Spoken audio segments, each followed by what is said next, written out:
All right, welcome to another video from the Outdoor Analyst. Boy, do I have a fun one for you today. I'm going to kind of make this a little bit of a mixed video because I do a little bit more of a different sort of backpacking slash day hiking thing these days. So I'm going to talk about backpacking knives and really day hiking knives and kind of where I'm at these days as far as what do I think is actually best? What do I prefer? Why? Are there certain knives that are just better than others? I'm going to go through a whole list of different knives here that I think would actually do well and that I've taken for quite a few trips, to be honest with you. So let's kind of talk about backpacking first. When you talk about backpacking, in my mind, you're talking about ultralight knives. Something very, very small for the most part if you're hiking in the vast majority, I think, of the country. Now, there are some climates and elevations where this doesn't make sense at all. And you're not going ultralight. You're not going for miles. You are going for, you're not doing 10, 15 miles of backpacking a day. It's more on the lines of, I don't know, maybe 5 to 8 with a ton of elevation in the mountains. And you may not want something super light and super small. You may want a much larger knife. But for the most part, what I end up doing and have done in the past is hiking for miles. You spend a kind of a 3-day, 2-night situation where you try to put in, 45, 50 miles and do the longest backpacking trail you can. And with the people I do it with, that's kind of what it is. And that means super lightweight. And over the years, I've moved my kit down to with water to usually be 25 to 30 pounds max. That's my backpacking setup. And with that, I usually take a very, very small fixed blade. And that's because of weight for the most part. And I'll admit, things have changed a little bit in my own philosophy. Originally, I actually started off with taking knives that were way bigger than I probably should have. And then I got a little smarter and kind of went with, back in the day, a very small buck woodsman. This is the 102. This knife is tiny and lightweight. I think I used to have this thing camo formed, but it's gone on a lot of trips with me. And it's still 420 HC. It's been sharpened a lot, but it's done very, very well. And for backpacking, man, that's been solid. It'll do packages, it'll do small fires, and it'll take care of anything you really, really need. From there, I kind of moved on to, a little tiny Mora at some point, and this was the next step for me, and it was going ultra, ultra, ultra light. And this is, what is this little thing? I forget even the name of this. The Eldris? That's what it is. More Eldris. And as soon as this came out, I knew this was for me in backpacking. I also knew this was going to be a EDC fixed blade. And yeah, believe it or not, I was one of the first to start using this as an EDC fixed blade long ago. This was the neck knife rage when this came out. There was no such thing as a pocket fixed blade. It was all a neck knife. And you know what? I thought that was stupid. And I went with a fixed blade pocket knife. And I put a clip on this sucker, and I used this for years. Ever since it came out, it had a Night Eyes clip on it because I thought that was just perfect. This is one of the best backpacking knives possible. If you're going to make small fires, this is actually great for doing little feather sticks, tiny little kindling, especially when you're using little stoves like this that just take twigs. And for reference, you don't want a twig that's taller or wider than this little more Eldris with this. Great way to boil water. You just get a tiny little fire really, really fast. You're not doing huge fires, especially when, usually you're exhausted after you do 15 miles in a day, especially if there's good elevation. And all you want to do, start a little fire so you can get your mountain house cooked and you're good to go. And this knife is perfect. I really enjoy this. This is a few ounces and it really succeeds. Now, for backpacking, it does not go in the pocket. It goes in the pack because you do never want to carry a knife that's backpacking with a clip. You will lose it. I've had lots of people lose folders. And I've gone with a lot of people that took, Spyderco's, Delicas, and then the PM2 came out. That was a big one. Most people, I think I've taken the military as my only knife once as well. And if you're just doing packages and maybe small little sticks, this is perfect. It's all you need. Just remember, don't backpack with this in your pocket using the clip. I've gone through miles of brush before, and I've seen people lose these things. So is this a good idea? Yeah, most of the time when you're backpacking, this will handle everything you need. But sometimes you want just a little bit more, or you want something a little bit tougher. I think, honestly, the Mora Eldris is amazing. The LT Wright Patriot fits the bill super well. Yes, this is much smaller than even a Paramilitary 2. Look at the difference. But this is also about the same thickness, but it's a full tang knife. I don't have to worry about this ever breaking, never doing something stupid. If I'm doing something stupid, I don't have to worry about this knife snapping in half, most likely. You know, it's A2, whereas this is crewware. Yeah, much tougher, but it deals with a hinge. This is smaller. This is actually a lighter package, and this will open packages, do small little fires for me, and take care of pretty much everything I need, because I'm not hiking, you know, in high mountainous, freezing cold mountains anyway. You know, you can go down south to Tennessee and get the good old mountains down there. But this thing's awesome. I guess that's not really south, it's in the middle. And then I think on the other end, what I've really kind of gone to now is, yes, there's extreme lightweight and massive compromises, tiny little blades. I now pretty much go with a Bark River Bushcraft Scout. This thing's perfect for me for backpacking. It's a little bit heavier. Yes, I'm sacrificing some weight. I'm adding, 2 to 3 ounces. And let me tell you, when you're doing ultralight backpacking, that actually matters. But I get a much longer blade, and I get a much tougher blade. I get MagnaCut. I think that's a little tougher than A2. I get a slicier blade, so if I want to have more of a fire, I can do a little bigger kindling with this and have an actual kind of, bonfire out there versus just, making a fire to boil water, which, yeah, whatever floats your boat. Back in the day, I would have always taken the smaller knife because I generally didn't do big fires because most everybody was pretty exhausted at the end of the day. Now, I'm not pushing for miles that much if I'm doing actual backpacking. We're not going to do 15 miles a day. That's just, I'm over that. I'm here for enjoyment, and I would like to have a nice fire in the evening. And if I've got the energy, this is a great knife to make good feathers, to do some kindling. It takes care of it for me. And I think that's kind of really awesome for backpacking. I'm going to throw the lightest weight option available. Now, most of the time, people on a budget, I'd always say, go get a more basic. This thing weighs like 4 ounces. If you lose it, you lose it. It's a great fixed blade for backpacking. It's super light, it's fairly tough, and pretty awesome. Mora came out with the float knife, which is even lighter. This thing is so light, it's scary.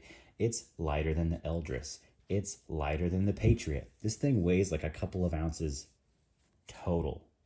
This is feather. It floats, for goodness sakes. It's literally cork. This is all cork. It's very bendy. It's not super strong, but if you're just wanting a slightly longer blade and you're not going to do too much batoning or anything like that, this knife is incredible. This is it's a water knife, but for backpacking and ultralight backpacking, this kind of is next level. You get a full fixed blade, you get something comfortable, and it's also insanely lightweight, and I mean insanely lightweight. Now, let's say I'm not doing just pure miles, I'm going for more enjoyment. Am I going to take a folder with me? Probably not. Am I going to take super ultralight? No. And I would probably up knife a little bit just for enjoyment at the end of the day. And I'd be okay with the extra weight because we're not doing that crazy amount of miles. When it comes to that, I really do enjoy the SE RB3. This is awesome. It kind of was originally on my mind for this for either just full day hiking or kind of, moderate backpacking where I'm not worried about weight as much. I love that knife. And then what I've taken quite a few times has actually been a Falk & Even F1 because it's stainless. This is also completely stainless. This is 1095 carbon and it will rust. This is VG10 wrapped in 420J. Full height convex, so it's great with wood. It's great with food. It's also something I never have to worry about.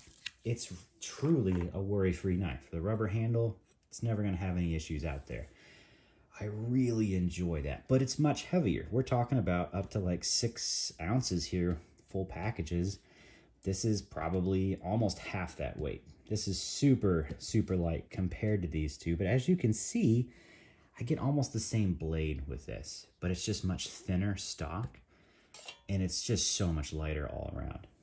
Very, very cool options. I've used them all. You could go and up knife a little bit if you want. And you know, this is like this is what the Barker Fox River EXT2 Hunter. Yeah, say that 10 times fast. Much bigger of a knife, much more comfortable. Now we're talking about really comfy feathers, making a really awesome fire. Kind of it feels a little more, you know, defensive while you're backpacking as well. That matters depending where you're going. And this is awesome, but it's also maybe now triple the weight of this because this handle is much thicker. The blade stock is much thicker. You have a much longer knife all around. Just the weight is higher. CPM 3V, so it's, you know, the toughest steel out there that is on the table right now. And I really, really do enjoy it. But would I generally take something this big? No. I'm almost never going to need this, especially if I'm backpacking in the Midwest. There's just no reason to, besides it gives you joy. Now, if the weight is okay for you and it gives you joy, do it. But let me tell you, after all the miles I've done in the backwoods and in the mountains, weight, usually less weight brings you more joy in the end because you have more energy at the end of the day. And let me tell you, 4 ounce difference is quite a bit over the end of a lot of miles. But what if you're just doing like a day hike? Honestly, if you're just doing a day hike, then I don't think it matters as much. One of my go-tos for a day hike is really the Falk Even F1. I love that knife. I think it's great. You can take anything that you want at that point because, you know, you're not worried about weight nearly as much. My day pack is maybe 5 pounds versus I'm backpacking, we're talking 25 to 30. Whoop-de-doo. It doesn't matter if you take a 6 ounce knife or a 3 ounce knife at that point. Now, when I go, you know, let's say out west and do mountainous work, usually my trips are pretty strenuous. I'm usually doing 16 to, the most I've ever done was 25 miles a day in the mountains. I was shattered after that, but that was also like day 4 of doing day hikes that were 16 to 20 miles in crazy elevation. That was wild times. Would I do that again? You know, maybe later on. I worked out a lot to be able to do that. That took a lot of conditioning over years to be able to do that. Not sure I would do that again just out of joy, but I did get to see some incredible views that most people will never, ever get a chance to because nobody hikes that far out there. Granted, I think at that point, you can just carry whatever makes you feel good, whatever makes you feel safer, especially if you're out in country like that. There's usually bears, there's usually wolves. There's other things that you have to really worry about at that point. In that case, literally take what makes you feel comfortable. That makes a difference. I think it makes you feel safer. Now, if you're backpacking, throw that out the window. Go lightweight. You'll thank me later. Trust me. You're not going to be worried about a fire at the end of the day if you're doing hardcore, light, you know, miles backpacking for miles versus backpacking for, you know, pleasure. Trust me, you go ultralight, you'll be happy. Yeah, this is my main choice right now. The Bark River here, we're not talking, but maybe 4 ounces all around. Pretty awesome. I think another really fun option would be like this little TM Hunt. I think this would be great for backpacking. It'd be perfect size. Is it a full finger, you know, full? You can get 4 fingers on this, not too shabby. Great for packages, slicing open your mountain houses. Great for taking care of cordage because that's usually the other main thing you're dealing with. And then after that, you know, doing a little firework. And this is perfect for it. Absolutely perfect. Really enjoy this knife. It's a little bit lighter than the Bark River, but it's also not as capable. It is not as capable as this knife out there. So you kind of have to weigh those options. Yet again, if you want to go just crazy small, LT Wright Patriot is pretty amazing. This knife is ridiculously small and really awesome. But I do suggest a fixed blade over a folder just because of that added strength. You never have to worry about a locking mechanism. And these are actually pretty heavy. I think this is what, like 4 ounces for the PM2 with these scales on there. That's not lightweight. You can literally get this Bark River for, you know, I actually think this is almost a little lighter when it comes down to the package. Which one would you rather have? Yeah, this, because this is not going in your pocket. If it is, you're an idiot and you deserve to lose it in the woods or on the trail. I'm just gonna say it. I say it that harshly so you don't do it. I've seen people do it. It's kind of funny. So there's the pre-warning on that. But yeah, fixed blade any day of the week over a folder, even though I've seen people survive happily with just taking a small folding knife. Did they have any issues? No. If you're budget conscious, please get like a Mora basic. That thing's like 10 bucks everywhere you go. If you want something that's kind of cool and weird, I think the Mora Eldris is also really cool, usually 25 bucks. If you want to be ultra wild and kind of out there, the Mora float knife is ridiculously lightweight. This is the lightest option that I have. I love taking this on the canoe and the kayak. I have not taken this backpacking, but darn it, I would have no reservations as long as you know you're going to be doing incredibly lightweight work. This is very thin and slicey. This is incredibly light. I know it's a rat tang in here, and this handle is not nearly as tough as like the Mora Basic or the Mora Companion. But if weight is all that matters to you, this is a really incredible knife package. And for money, this is, you know, I think 30 bucks or less, depending on what time you get it. So yeah, a lot of different options there. I've gone through the gambit of knives, and at some times I've taken large fixed blades back in the day. Did I regret it? Yeah, absolutely, because it was kind of a waste of space and time.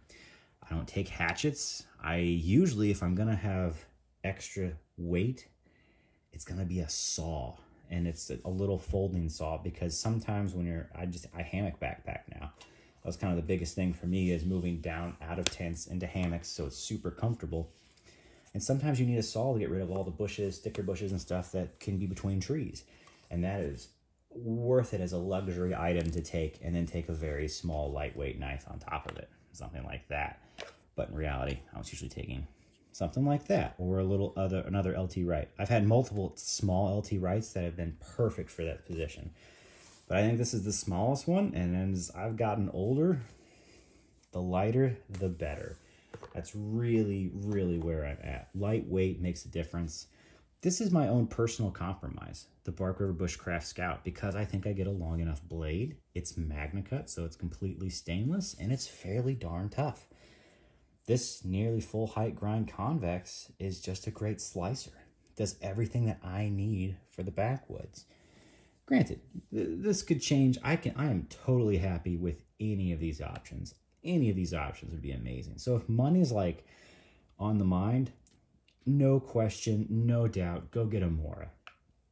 If some of these other knives give you kind of the fizz and you get excited about it, sort of like I do, and you're pumped to make a tiny little fire in this to get your water boiling, and you just, you see a knife that'll do it, go for it. Even if it's a little heavier, if that brings you true joy at the end of a crazy long hike, then that's worth it. But then again, I've hiked enough miles to know that I would rather have something lighter than heavier. That brings me a lot of joy at the end of the day. So anyway, I just wanted to throw some options out there. There's a lot of really good options. These are just some of the ones that I have now that bring a smile to my face. This little Eldris has done so many miles with me. It brings a great smile. I've had V-edges on this. I've convexed this. Now it's back to a Scandi, I think. This has been an incredible little knife for me. It's 12C27, so it's not a great steel. It's stainless, but you have to sharpen it pretty frequently. And do I mind that? No, it's one of the easiest steels to sharpen. So it does a full trip, usually with no issues. Come back, sharpen it, you're good to go. A2, that will last the whole trip with no problem. It's very tough. It's not stainless though. That's kind of the only downfall of this. And then also this puppy. This is 01. I'm in the Midwest, and if I'm backpacking out here, it's almost always going to either rain or be incredibly humid. So you have to be, a little careful with your knife steels. That's why I really enjoy the stainless Moras. The boat float knife that's why I picked this sucker up, is for doing distance stuff. And then in the end, I just settled on, right now, this knife in Magna Cut, because I think it suits my purposes perfectly. you may have a completely different philosophy of backpacking, and that is absolutely fine. Matter of fact, especially if you're doing higher elevations and in the true mountains, this may be a joke. You may actually want a hatchet. You may want a large fixed blade because you're safer with that, because you know you actually need fire for heat. I generally don't. I'm not looking for a fire to stay alive. I bring my a very, very comfortable sleep system for whatever temperature I'm in. That a good night's sleep is worth more than almost anything to me. So I'm not really going to survive off of fire unless, you know, you're in an emergency situation. In that case, where I usually go, I don't think there's anything that can't get me out of. Okay, this has been fun. I have loved talking about this because I really do like backpacking. Now I really go for those long day hiking trips. That's kind of more my jam. I usually get in more miles and see more views by, you know, popping in 15, 20 miles a day. And then, you know, you sleep in a nice hotel maybe, and then do it again the next day. I find a lot of joy off of that, and that helps me see a lot more things. Now, when I do backpacking trips, though, we're slowly slowing down. We're not trying to push 50 miles in 3 days anymore. That's not a thing that we're going for. And that's a wonderful, wonderful thing. But if you are that person, go lightweight. You'll thank me. All right, like, subscribe. I'll catch you on the next one.